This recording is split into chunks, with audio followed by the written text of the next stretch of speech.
I tend to believe that if you're right, people realize it. Are you usually right, Stanley? Well, I try to be.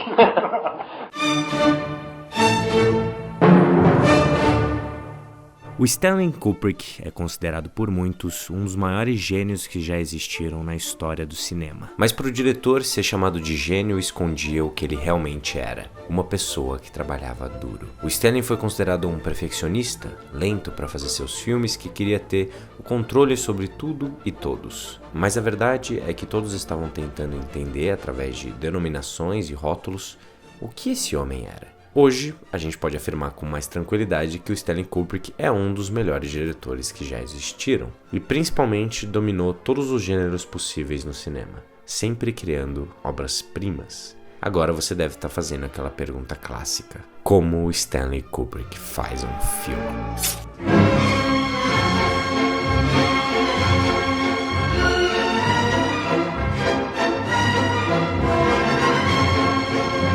Para entender o trabalho de uma pessoa, é interessante ver o que ela faz enquanto não trabalha. O Kubrick, por exemplo, pode ser definido por 3 pontos principais na sua vida. Antes de trabalhar com cinema, o Stanley foi fotógrafo durante 4 anos. Ele também era um jogador de xadrez excepcional e lidava com a vida como se fosse uma partida. E o terceiro ponto é a sua família. A sua esposa disse que o Stanley se dedicou tanto à família quanto aos filmes, ou seja, eles foram uma família feliz. Ok, agora que você já sabe 3 pontos principais da pessoa, vamos entender mais sobre o profissional.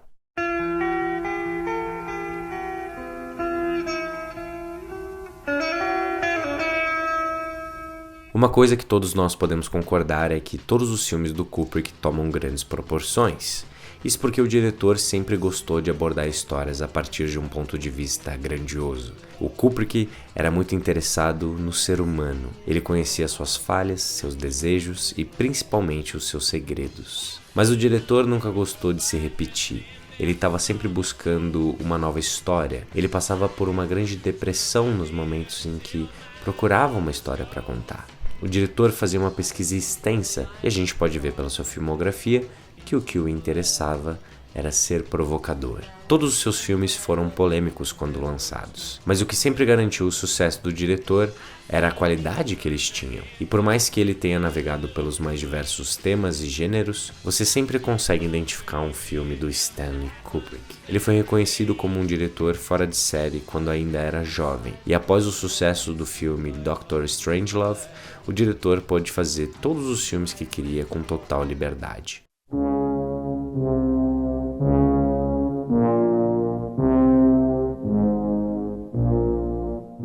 Como eu disse, o Stanley foi considerado muitas vezes como um diretor que demorava muito para fazer seus filmes, mas existe um bom motivo para isso. Ele se preparava mais do que qualquer outra pessoa. Os temas dos seus filmes foram completamente diferentes um do outro e ele se especializou em cada um deles, comprando o máximo de livros que podia e tendo uma equipe que se dedicava a pesquisar. Além disso, a sua equipe trabalhava visitando lugares, tirando fotos, pesquisando figurinos e até mesmo os menores detalhes como a mobília dos lugares. Ele tinha um conceito muito interessante de sempre querer aproveitar o que tinha sido criado pelo homem, buscando o máximo de referências possíveis para a concepção visual dos seus filmes. O diretor gostava de mergulhar em livros, documentários, reportagens, teses, para quando começasse o filme, fosse a maior autoridade no assunto dentro do set. Infelizmente, a sua maior pesquisa, que também era seu maior sonho, não se realizou. O diretor se dedicou durante anos para realizar um filme sobre o Napoleão. Eles chegaram muito perto de realizar o filme, mas não aconteceu, deixando uma quantidade absurda de material sobre o filme de lado. Foi um dos momentos mais dolorosos na carreira do Stanley, e se vocês quiserem um vídeo sobre isso, é só falar, porque é bem interessante. Os roteiros do Kubrick nunca estavam prontos. É claro que antes de começar um projeto, o diretor apresentava um roteiro oficial. Só que ele nunca parava de escrever, mudando constantemente falas e até mesmo o final de alguns filmes durante as gravações. O final maravilhoso de Olhos Bem Fechados foi escrito no set e entregue aos atores antes da gravação. E a gente pode combinar que é um final incrível. Todos os atores que trabalharam com Kubrick tiveram que se acostumar a isso. Em O Iluminado, enquanto vemos os atores decorando as suas falas, o Kubrick já escrevia novos diálogos para as próximas cenas. Jack Nixon, inclusive, desistiu do roteiro do filme e só esperava para receber as novas ideias do Stanley. Isso porque o diretor estava sempre atento ao que estava acontecendo, às novas ideias que os atores poderiam trazer e até mesmo as pessoas da sua equipe. Mas é claro que essa liberdade tinha um limite e a decisão final sempre era do diretor.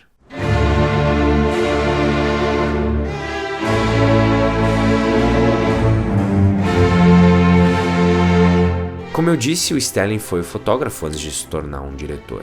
Isso deu a ele todo o conhecimento para saber como chegar aos resultados que desejava. Ele tinha um conhecimento muito técnico e, ao contrário de muitos diretores, trabalhava com a sua própria câmera e com as suas próprias lentes acumuladas durante os anos trabalhando. Uma das lentes mais conhecidas foi uma desenvolvida pela NASA para filmar a Lua, que o Stanley usou para filmar Barry Lyndon, que é conhecido por ser um filme filmado à luz de velas em várias cenas, alcançando uma beleza indescritível. Mas o equipamento é apenas um detalhe quando comparado ao olhar do diretor. O ponto de fuga é conhecido como a característica mais forte do diretor. Tudo o que você vê na imagem, a arquitetura, o posicionamento dos atores, as cores, todos os detalhes foram pensados pelo diretor.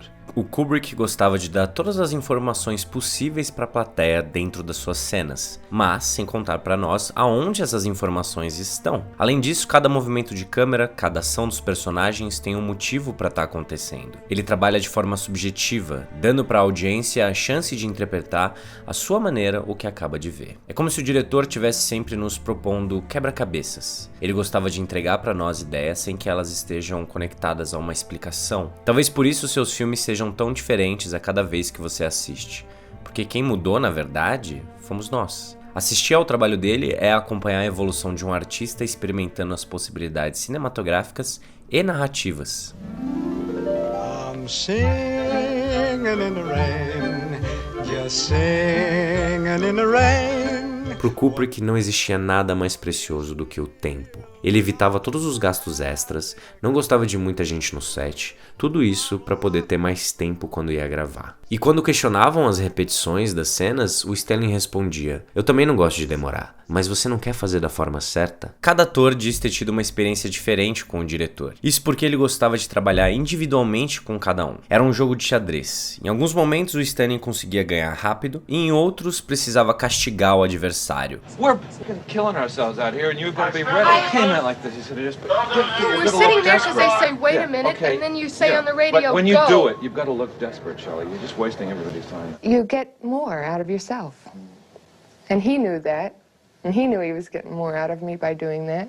So it was sort of like a game. Mas nenhum ator ou atriz diz que trocaria a experiência de gravar de 30 a 70 takes por cena com o diretor. Isso porque, por mais que ele fosse duro em alguns momentos, também era generoso em outros, além de seus filmes sempre serem muito bons. Mas é claro que os atores se cansavam. Porque o Stanley buscava aquele momento mágico, quando o ator já tá tão cansado que a guarda tá baixa e ele começa a fazer coisas malucas.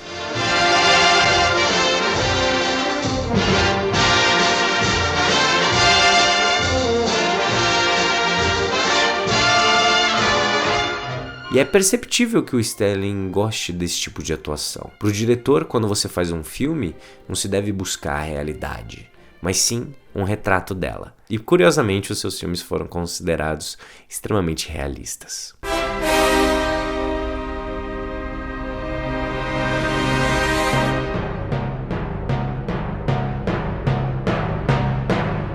Ok, agora a gente vai falar sobre a linguagem do Stanley Kubrick. Ele entendeu a edição como a possibilidade de contar histórias de formas diferentes. Os seus filmes são grandes alegorias e perder tempo com imagens de transição não seria muito interessante para o diretor. Com esse pensamento em mente, o Kubrick fez o corte mais famoso da história do cinema.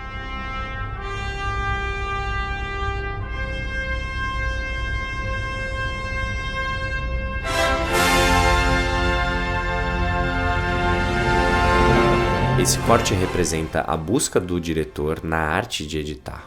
Ele dava para as cenas o tempo certo. O bom corte não é apenas aquele que você vê, mas também o que você não percebe.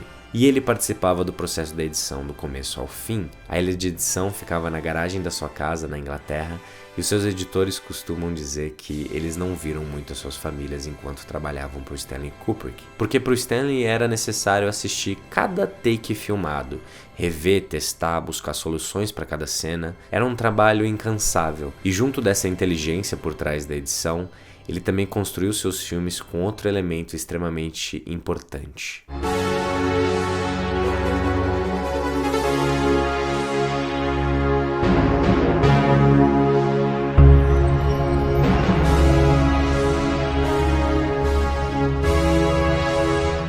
Stanley sempre foi apaixonado por música. Ele entendeu desde cedo o poder que ela tinha e como não estava sendo aproveitada. A música foi e ainda é usada muitas vezes apenas para dar ritmo a uma cena, mas o diretor entendia que ela poderia ter um papel ativo nos filmes. Ele gostava de usar música clássica nos seus filmes e, quando necessário, criou também. Em Um Iluminado, o diretor tinha uma ideia muito específica que se tornou em uma das trilhas mais assustadoras do cinema.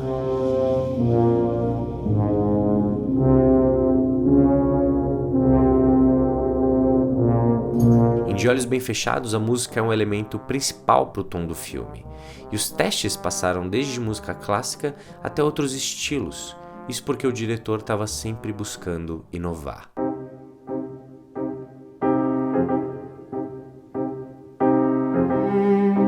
O Stanley Kubrick foi um inventor. O diretor Akira Kurosawa disse uma vez que você só pode criar se tiver algo em você. E ele se referia à cultura. A pessoa precisa ler livros, ir a exposições, ver filmes, peças, ter contato com qualquer tipo de arte para poder se tornar um diretor-autor. Esse conselho tem tudo a ver com o que o Kubrick conseguiu alcançar com seus filmes. Ele sempre soube como provocar o ser humano. Era como se o diretor pegasse um espelho e mostrasse para todos nós. O Kubrick fazia alegoria sobre a nossa sociedade em seus filmes. Gentlemen, you can't fight in here. This is the war room. No desejo, na violência, na guerra, na loucura e nos segredos. O diretor era fascinado pelo mundo, mas não confiava nele nem por um segundo. Quando o filme Laranja Mecânica foi lançado, uma onda de crimes começaram a surgir na Inglaterra, com jovens alegando terem sido influenciados pelo filme. O Kubrick não só tirou o filme de cartaz, como acabou proibindo ele na Inglaterra por 25 anos. Esse era o poder do diretor sobre os estúdios. Além disso, ele nos levou para o espaço pela primeira vez. E por mais que você não entenda os filmes dele de primeira, é comum ver muita gente dizendo que cresceu assistindo os filmes dele, e a cada vez que assistia, era como se fosse um filme novo. E essa, meus amigos, é uma grande verdade. Ele foi um homem dedicado a contar histórias da forma mais preciosa e detalhada possível. E talvez por isso tenha feito poucos filmes, porque quando se dedicava a um, demorava o tempo que fosse necessário para que ficasse perfeito. É comum, quando você está começando a entender mais sobre o cinema, se apaixonar pelo trabalho do Kubrick. O George Lucas disse que ele é um diretor amado por outros diretores. Aquelas pessoas que são apaixonadas pela composição das cenas, atuações, movimentos de câmera, montagem e principalmente pela música, ficam completamente em êxtase assistindo o trabalho do diretor. Porque o Kubrick alcançou um nível altíssimo fazendo seus filmes, sempre buscando de maneira incansável novos resultados. O domínio do diretor sobre todas as áreas deram a ele a confiança para tentar inovar. Ele queria encontrar novas formas de se contar histórias, queria quebrar algumas regras que, quando repetidas à exaustão, podem deixar o cinema chato. Infelizmente, o diretor se foi, e agora tudo que a gente pode fazer é assistir a sua obra e lembrar do seu legado. Seus filmes mudam a cada vez que você assiste. As pessoas crescem assistindo o seu trabalho. É inspirador. E por mais que ele nunca tenha gostado, eu ainda não sei como descrever o Stanley Kubrick sem chamá-lo de gênio.